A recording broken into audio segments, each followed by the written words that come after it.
Olá, estamos de volta com o Senado agora.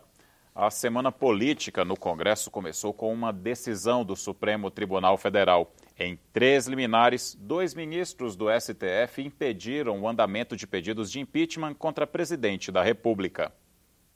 A disputa começou em setembro. Deputados da oposição apresentaram uma questão de ordem para saber o que aconteceria com os requerimentos de impeachment contra Dilma Rousseff. O presidente da Câmara usou o regimento da Casa para abrir uma brecha e permitir que, mesmo rejeitado, um pedido continuasse tramitando. Disse que qualquer deputado poderia apresentar um recurso ao plenário que daria a palavra final. Parlamentares da base aliada recorreram ao Supremo. O rito que ele propôs para o impeachment fere de morte a Constituição brasileira, porque é um rito que não está baseado numa lei, como pede a Constituição, mas numa mera interpretação do regimento interno da Câmara Federal. Seria criada uma comissão de 66 deputados. A presidente Dilma Rousseff teria 10 sessões para se defender. Depois desse prazo, o colegiado teria 5 sessões para tomar uma decisão e submetê-la ao plenário da Câmara.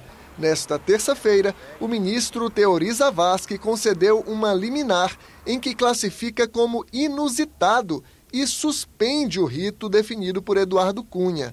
Ele afirma que um processo de impeachment põe em juízo o mais elevado cargo do governo, precisa observar o devido processo legal e estar fora de qualquer dúvida jurídica. Quando soube da liminar, o presidente da Câmara disse que, mesmo assim, continuaria analisando pedidos de impeachment. A questão de ordem se trata de recurso, instalação. A prerrogativa da decisão minha é constitucional.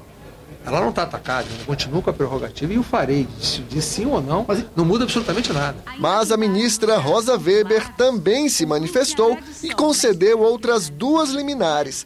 Ela lembra que, segundo a Constituição, o processo de impeachment deve ser regulado por lei especial e proíbe o presidente da Câmara de receber, analisar ou decidir qualquer denúncia ou recurso a pedidos de abertura de processos contra a presidente que já tenham sido indeferidos.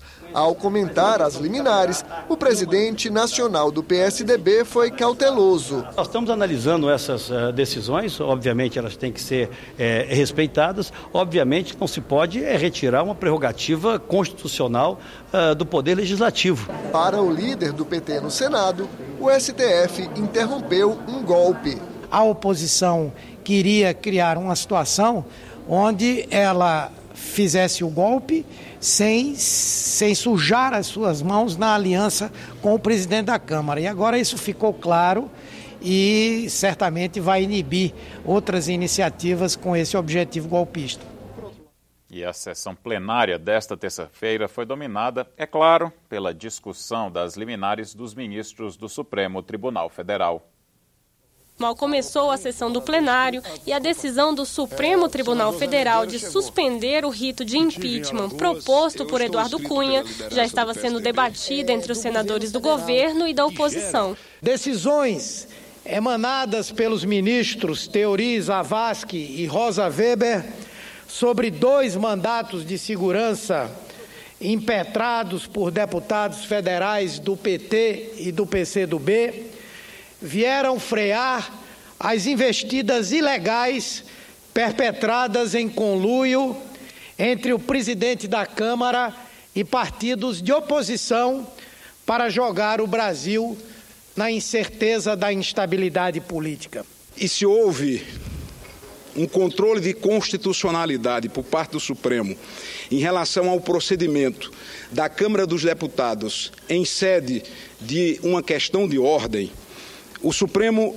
não vai, obviamente, faltar com a observação ao que está previsto na Lei 1079, no seu artigo 19, que estabelece o rito para a abertura de um processo de impeachment que só se encerra nesse plenário. Vamos ter calma. Para o líder do PT no Senado, a oposição articulou com o presidente da Câmara dos Deputados o trâmite do pedido de afastamento da presidente. Jogando em tabelinha, o presidente da Câmara e os partidos de oposição tinham simplesmente estabelecido um rito próprio, ilegal, inconstitucional para a abertura de um processo de impeachment. Os senadores da oposição se defenderam utilizando a decisão de um outro tribunal. Na última semana, o Tribunal de Contas da União orientou pela rejeição das contas da presidente. Não há golpe nenhum em se querer cumprir a lei e muito menos se respeitar a Constituição. Sim, porque a Constituição brasileira prevê no seu artigo 85, o afastamento do presidente ou da presidente da República que cometer crime de responsabilidade. E ninguém está acima da lei, especialmente o presidente da República, não está acima da lei. E a lei define claramente o que significa que é crime de responsabilidade atentar contra a ordem orçamentária. Isso foi amplamente demonstrado no julgamento do Tribunal de Contas da União. Primeiro, para ter um crime de responsabilidade, o Congresso Nacional tem de aprovar o parecer contrário do Tribunal de Contas da União. Em cima de um parecer do Tribunal de Contas da União, não há que se falar em irresponsabilidade da Presidenta da República, porque não foi votado e discutido por esse Congresso. Portanto, nós não temos a base legal para isso. O presidente do Congresso Nacional disse nesta terça-feira que não vai antecipar a sessão de análise de vetos presidenciais para esta semana. Entre as matérias que aguardam deliberação está o projeto que reajusta os salários dos servidores do Judiciário. O melhor é fazer a convocação do Congresso Nacional no tempo certo, sem pressa. Nós já tivemos alguns problemas na apreciação de vetos, nós não podemos repetir isso, e os vetos estão mantidos enquanto não forem apreciados. E quando você tira quórum de uma sessão deliberativa que está apreciando vetos, você geralmente o faz para impedir a sua rejeição. Então, por enquanto os vetos estão mantidos, isso é muito bom. O deputado Ricardo Teobaldo deve apresentar ainda esta semana um novo relatório ao projeto de lei de diretrizes orçamentárias. É a 4ª versão do texto, que deveria ter sido votado no primeiro semestre. Nesta terça-feira, a presidente da Comissão Mista de Orçamento suspendeu a reunião por falta de quórum. Eles têm que vir aqui votar, dar o quórum para a sessão, senão temos que pedir aos membros serem substituídos pelas lideranças dos seus partidos. Nós estamos tratando da lei de diretriz orçamentária do país. Não é uma coisa que pode dizer, olha, eu não vou chegar terça, vou chegar na quarta, ou então você põe para votar outra semana. Não é, nós estamos incorrendo nas dificuldades do tratamento que a União está dando, face à necessidade de fazer os ajustes, e nos pede um tempo para coesionar essas propostas de ajuste com o que já estava proposto. Nós demos esse tempo, estamos flexibilizando, vamos continuar nessa tentativa de buscar um acordo, mas vamos votar a LDO. Modernizar as leis trabalhistas para estimular o emprego formal, reduzir a burocracia e melhorar a competitividade do produto brasileiro. Conquistas que seriam possíveis ao regulamentar a terceirização no país. Os críticos à mudança afirmam que ela trará prejuízos irreparáveis aos trabalhadores. O assunto foi tema de audiência pública na Comissão de Assuntos Econômicos. O centro do debate é o projeto que regulamenta a terceirização. Aprovado na Câmara, está em análise na Comissão do Senado, que trata das propostas da Agenda Brasil. A matéria é polêmica. De um lado, trabalhadores acreditam que terceirizar significa perder benefícios. É que, segundo o DIEESE, os quase 13 milhões de terceirizados ganham 25% a menos, trabalham em média 3 horas a mais e estão mais suscetíveis a acidentes no emprego. Acha que a questão da terceirização vai resolver o problema do que nós estamos vivendo no nosso país. Nós temos aqui uma luta de classe, nós temos um capitalismo, nós estamos aqui trabalhadores e empregadores nessa disputa que é, dentro do capitalismo natural, esse embate. De outro lado, os empresários apostam na regulamentação para garantir segurança jurídica a empregados e empregadores, melhorar a prestação do serviço e criar novas vagas. Se tenta desmerecer o Instituto Terceirização simplesmente sob a assertiva de que terceirizar significa precarizar direitos, quando a verdade é totalmente o inverso. o que se pretende ao explicitar uma legislação formal sobre terceirização é que nós tenhamos um espectro jurídico que dê segurança, que discipline. Com o projeto que saiu da Câmara dos Deputados, alimentação, transporte, assistência médica e treinamento estão assegurados. Discurso que se alinha com dados da Universidade de São Paulo. Estudo recente analisou 2,5 milhões de casos, comparando um mesmo trabalhador em situação terceirizada e contratada. A conclusão? Eles ganham praticamente o mesmo. Esses terceirizados que nós acompanhamos ganham 3% a menos quando se terceirizam. Tem um caso interessante, os vigilantes terceirizados ganham mais que os não terceirizados. Quer dizer, se você olhar caso a caso, há uma heterogeneidade muito grande. Para este professor, o projeto não apenas mantém direitos previstos na Constituição, na CLT e em decisões da Justiça Trabalhista, como vai além. Introduz um regime de dupla proteção, contratante e contratada. Estabelece relação corresponsável entre as empresas.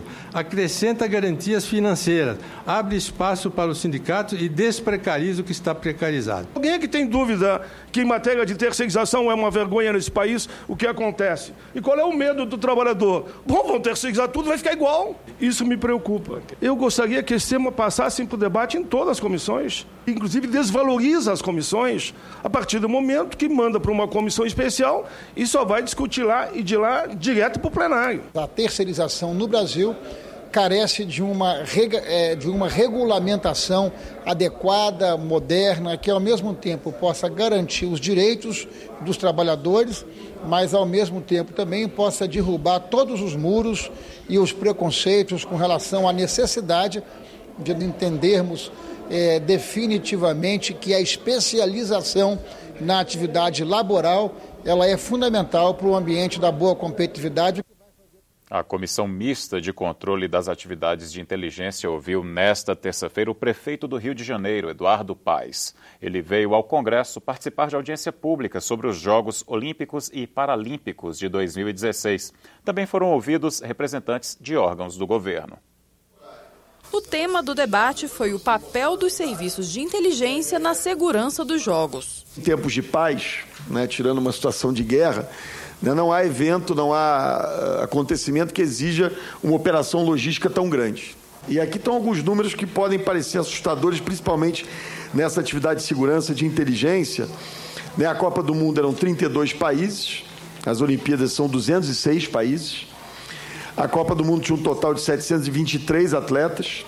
A Copa do Mundo tem 15 mil atletas olímpicos e paralímpicos, a Olimpíada. Os convidados destacaram a importância que o setor de inteligência teve em grandes eventos recentes no país, como a Rio+20, a Copa do Mundo e a visita do Papa Francisco, mas consideraram a Olimpíada ainda mais desafiadora. Ações terroristas ou sabotagem de qualquer natureza é um desafio.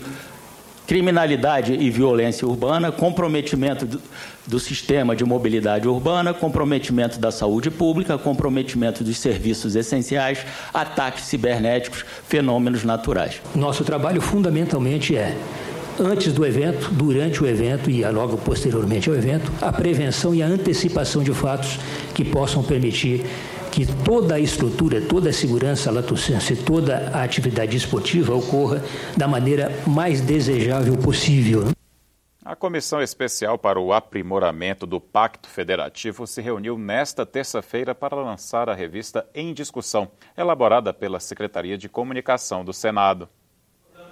O tema desta edição são as soluções encaminhadas pelo Congresso Nacional para o reequilíbrio das relações entre a União, os estados, o Distrito Federal e os municípios.